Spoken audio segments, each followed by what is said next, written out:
Hey, what's up guys? This is my 10th episode of the best Android apps for 2014. If you have not been through our previous episodes, make sure you check the description. So without any further ado, let's begin. The first one here is Sleep Timer. Sleep Timer lets you set the timer for your phone to sleep. When you first start this app, you have to activate Device Administrator. Next, you just have to drag this slider to adjust the sleep timer and tap Start to start the timer. Now your device will sleep on the given time. You will get this notification stating the time you have left until the device will sleep. You can cancel it or extend the sleep timer.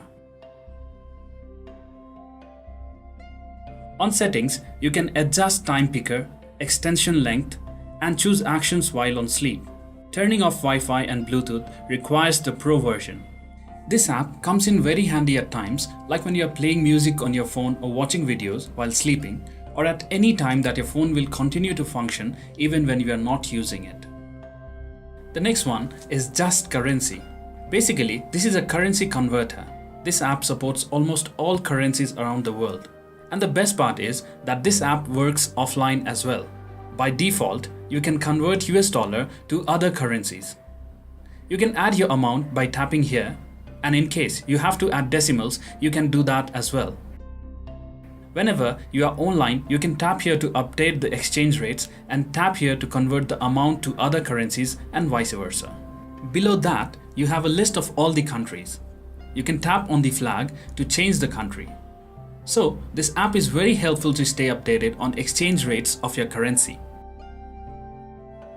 The next one is Commander. Installing this app will enhance the Google Now functionality on your phone to perform additional tasks like turn on flashlight, Wi-Fi, GPS, music controls, and even read text messages. Here, let me give you a quick demo. OK Google, turn on the flashlight.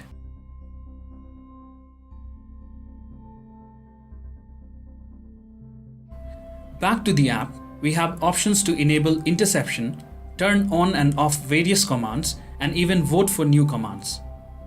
So, a very handy application. The next one is Eco Lock Screen. This is a custom lock screen with useful features for your notifications. As you can see here, we have date and time with battery status.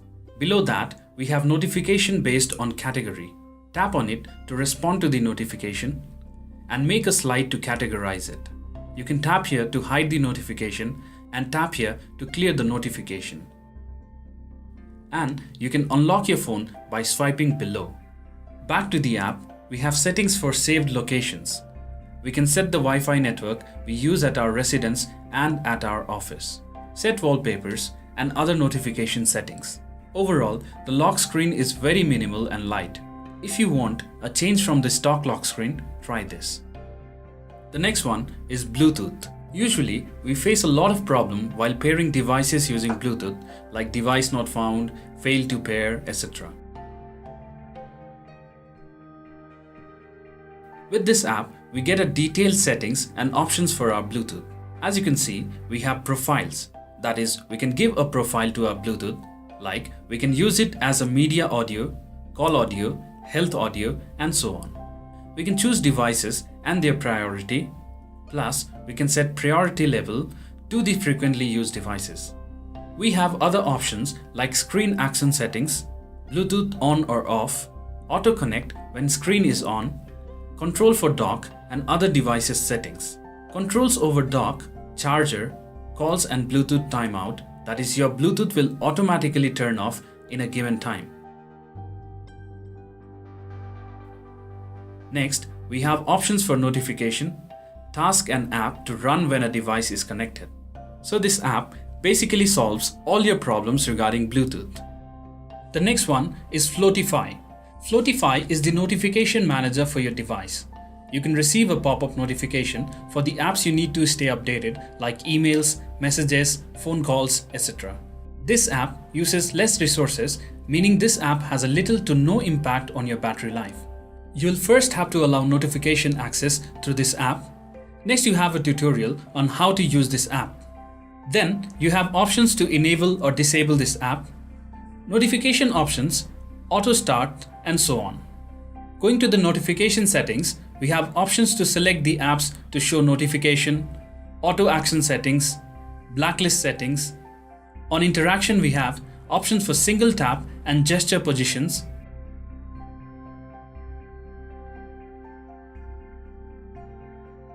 On style, we can choose different presets, speed of transitions, opacity, and on advanced settings, we can select pocket mode. That is, when your phone is in your pocket, the display will not be turned on when you receive a notification. Also, you have notification types. A lot of other features can be enabled when we purchase the full version of this app. So here is how it works. I receive a notification, let's say a call or a message from WhatsApp. I receive a pop-up notification from the bottom of the screen. I don't have to go through notification counts or slide the notification panel to see our notification. I receive notification of all the apps I have selected and I can tap on it to respond to the notification. There you see, receive notification from phone, WhatsApp, messages, Facebook Messenger. Show all notification in one place and respond to one or two. So, a great app to manage your notifications. The next one we have here is floating apps. This app lets you use small apps as floating widget. You can run multiple apps at once, like you can make a call on one window, browse the internet on the other, and even watch YouTube videos.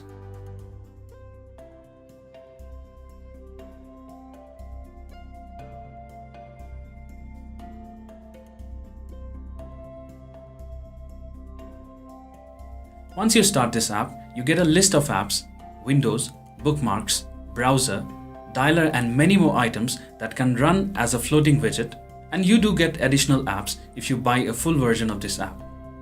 I really wish they would consider Calculator, as Calculator is an app that needs to run as a floating widget.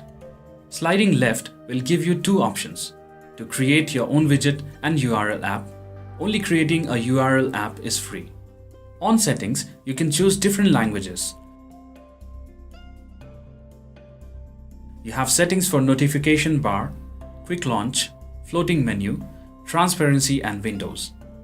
So I'm on my home screen here. There is a small widget here. I can tap on it to get the list of apps that I can use as a floating widget. Active windows are where you manage all the floating apps that are in use. We have bookmarks, browser, dialer, our custom web page app, flashlight, and launcher is where you get a list of applications installed on this device. Stopwatch and system information as well. You can place the floating windows on any part of the screen, and you can tap here to minimize it and tap here to close it. This app brings a unique way to multitask and use different apps at one time. The next one is letters. This app lets you send letters to any other person who is using this app. It's a kind of a social messaging app, which means you can send written texts, pictures like on the actual letters.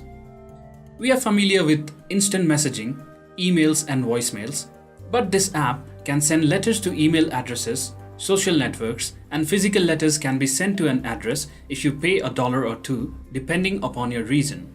So sending physical letters in today's time is considered very special. I really appreciate this feature. When you start the app, you have 4 different tiles. Fridge is like your profile, where you can see your status, connected accounts, and so on. And below that, you can also see the saved letters. You can tap here for settings, like to edit your profile, notifications, writing duration, etc. Tap here to go back to the main screen. Now, to write a letter, tap here and choose the letter type. Open letter is like a status on Facebook. Anyone using this app can see it. Private letter is you can send a digital letter to anyone with an email ID or other social network accounts. Postal letter lets you send a physical letter to anyone with an address. Now, let's begin writing a letter. Let's choose private letter. And as you can see, it automatically attaches our current location.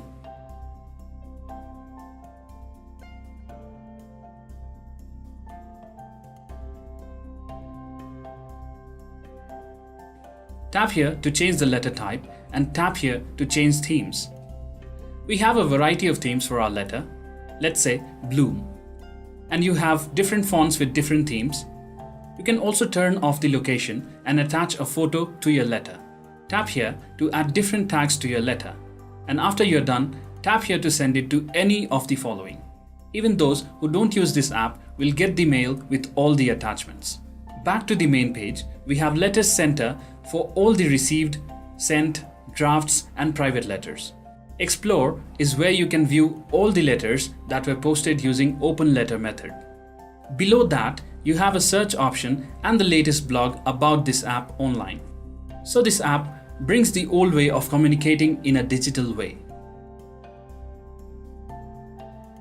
The next one on our list is QuickCam Plus. This app lets you launch camera quickly with a simple motion gesture. Install this app and turn it on. Now whenever you want to launch the camera, simply twist your device twice while holding it. Let me just give you a quick demo. There you see, no matter which app I'm using, I can launch the camera with a simple twist. As of now, we cannot launch camera from the lock screen, but I hope they will fix this with the future updates. Another plus point is that this app launches the default camera, so you don't have to worry about getting any other application and settings for camera.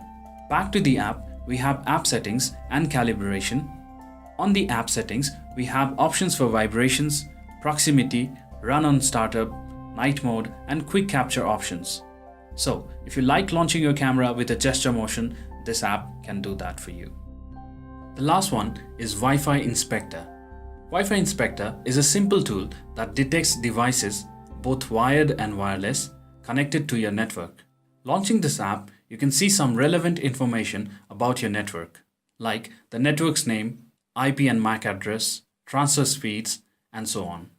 To scan the devices connected to your network, tap on Inspect Network and the app will show you the list of devices connected with its IP address, vendor's name, MAC address, and the name of the device. Now, to differentiate your devices from other unknown devices, you can tap on this plus icon and it will add it to the verified list. You can also set the name of the device as you desire. Here, you can see the verified devices are with a tick mark and unknown devices are with a cross mark. So guys, a very useful app to see if someone is stealing your Wi-Fi. So that's all for this episode. I hope you liked it and stay tuned for more. Till then you guys have a great time. Bye bye now.